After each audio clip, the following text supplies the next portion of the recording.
For us to fully see how these objects are used, the next thing we need to create is a room. And again, we're going to click on the room, right click, create room.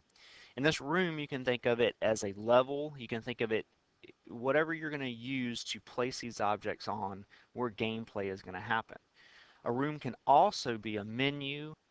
It can be anything that the viewer sees on the screen. So each screen that they have, each additional screen that they have could be a room.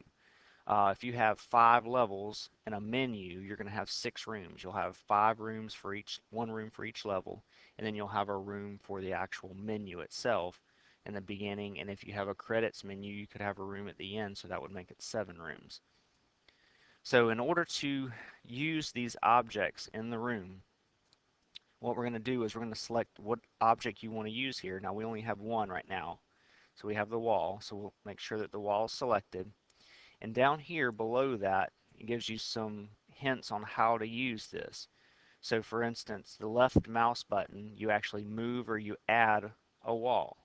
If you press left mouse button and Alt, there's no snap. So inside of these grid lines here, it's going to automatically snap unless you hold the Alt button down.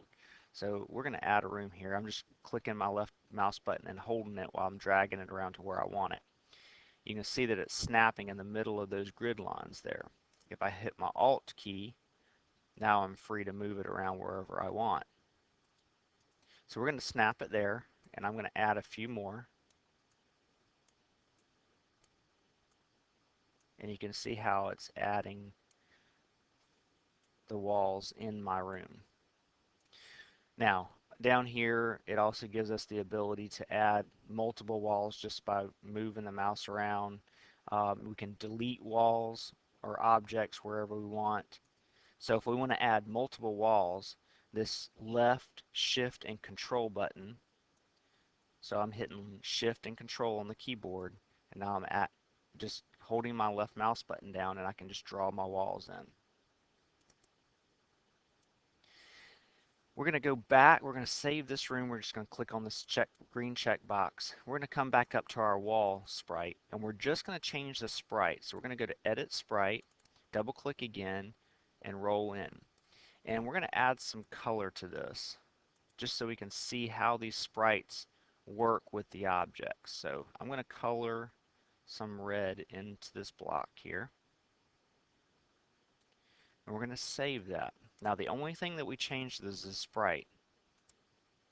But now when we open up our room again, notice that all of our walls have that on there because we only used one sprite. We used this sprite here as a sprite wall for this object. Now if we had created another object using this wall, we can use that animation that we used up here in the preview. So we're going to create another object. We're going to call it obj wall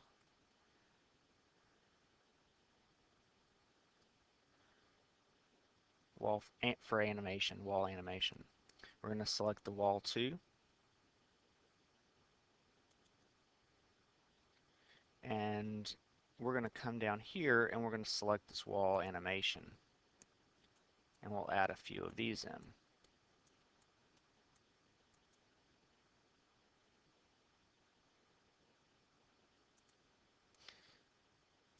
So when we hit play up here, this is going to give you a preview of the game once it's loaded up.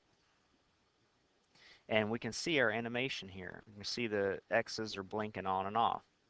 And as I said before, later on we'll get into how we can slow this down in code.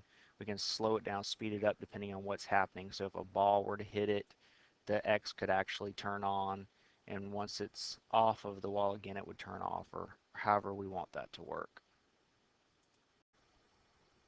We're going to add a few graphics instead of the sprites that we created earlier. So we're going to replace the sprite wall. I'm going to double click. We'll go into Edit Sprite, and I'm going to delete this sprite. I just hit the delete button, and we're going to create from file.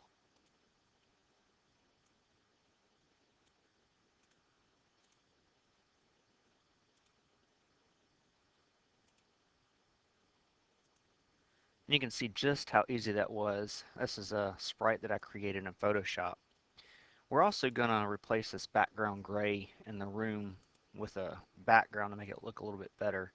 So under backgrounds, we're going to right click, create background.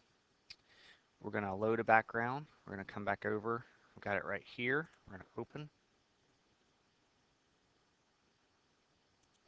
And then we're going to apply that background to our room by opening up the room, selecting background, and then right down here we'll find our background